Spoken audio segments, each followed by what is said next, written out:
to Lore and Coffee, my name is Aurelia and today I'll introduce you to Kalista's friends and foes. Let's go to the video. Kalista was born into the royal family of Camabor, a realm believed to be located to the east of the territories we know so far and whose capital is known as Alovedra. Kalista's father was destined to reign and his brother Viego was around the same age as Kalista.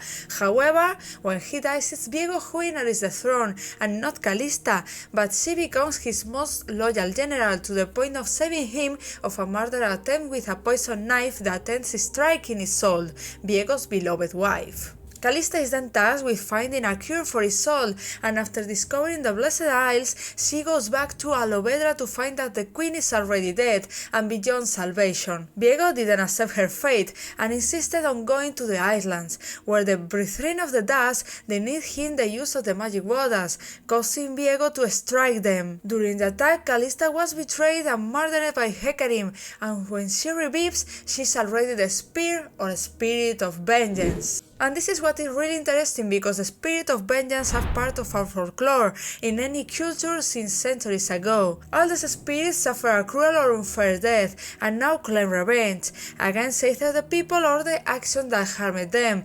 By the way, Pai's backstory shares this same origin. In many of the cultures, spirits of vengeance are usually female spirits, but masculine ones also appear in many tales. In both cases, their name depends on the cause of their death and the target of their revenge. Let's discuss some examples. We can start with the Keres from ancient Greece. Their name means condemnation, and they were females. These creatures were part of the evils who escaped Pandora's box. The name of the next ones might ring a bell. They are part of Chinese culture and their name is Mogwai.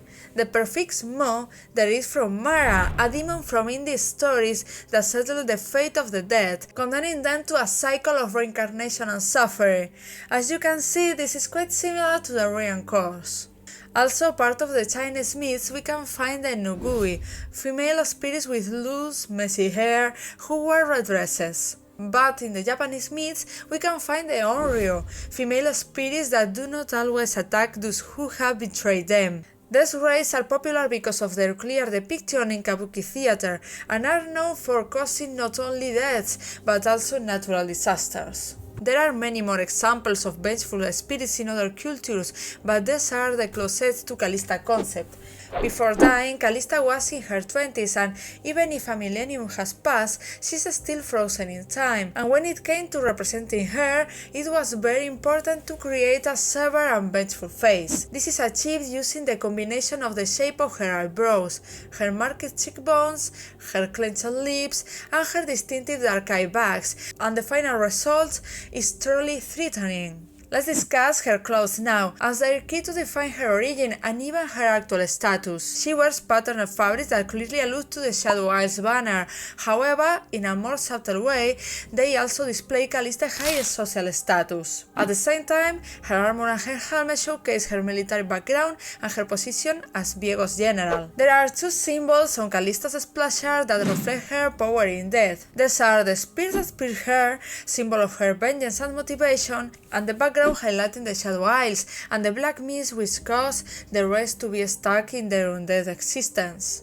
I'd like to highlight something that isn't depicted anywhere, but we know exists, the necklace that Ledros tried to give her as a gift, and with which she almost regained her human personality. Kalista was Viego's friend before he was the king her, and his nature changed completely until becoming a despotic king.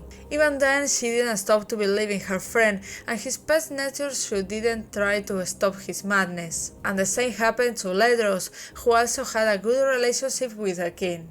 Maybe Kalista still trusted the Viego from her memories and brought him to the Blessed Isles even if what he wanted was impossible. Or to be fair, maybe she just did it because he accused her of being a traitor. In any case, we'll know more about this once we read the upcoming Ruination novel, available next September. We already know Kalista well, now it's time to meet her friends and foes, or better said, her friends and betrayers.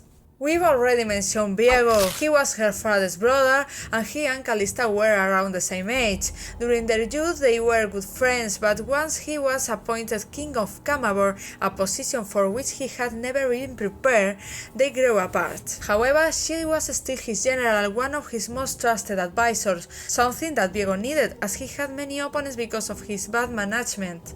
As we know, Kalista was so good at protecting the king that once she saved him from an attack, but Isolde, Viego's queen, was injured and poisoned. Kalista was then tasked with finding a cure for the queen.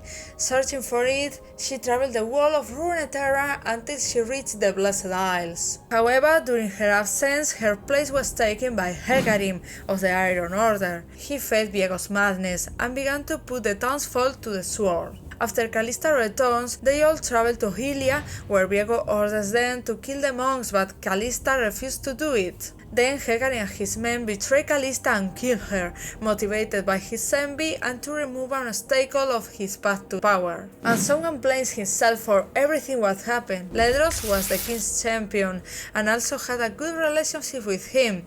He was in love with Kalista, and he still is, as he was murdered after Kalista. Ledros tried to bring her back several times with no luck, and he's now determined to end the Ruination to allow Kalista and himself to rest in peace. All of these are her main bonds, but there are other characters worth mentioning. If we continue speaking about her family, we can mention Vladimir as Kalista's ancestor, a great uncle from many generations ago that was sold to the Dark King during the Dark King invasions. He and Kalista have clashed occasionally because of Vladimir's betrayals and schemes. Let's continue with the evil characters, and now it's Thre's turn. He's now torturing Ledros to prevent him from bringing Kalista back and to be able to feed on the suffering, but we also know it was him who allowed them to access Hylia.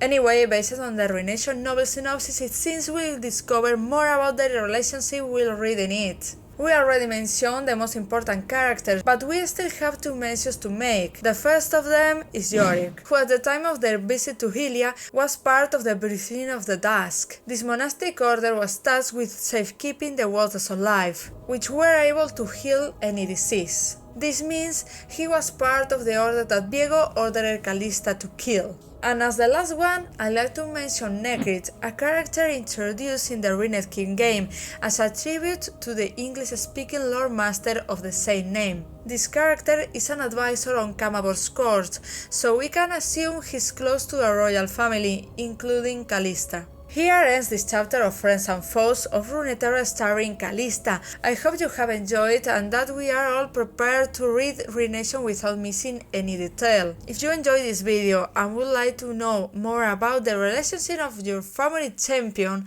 please let me know in the comments. The one will be the star of the next Friends and Foes. Thanks for watching the video. I hope to see ya in the next chapter. Bye bye!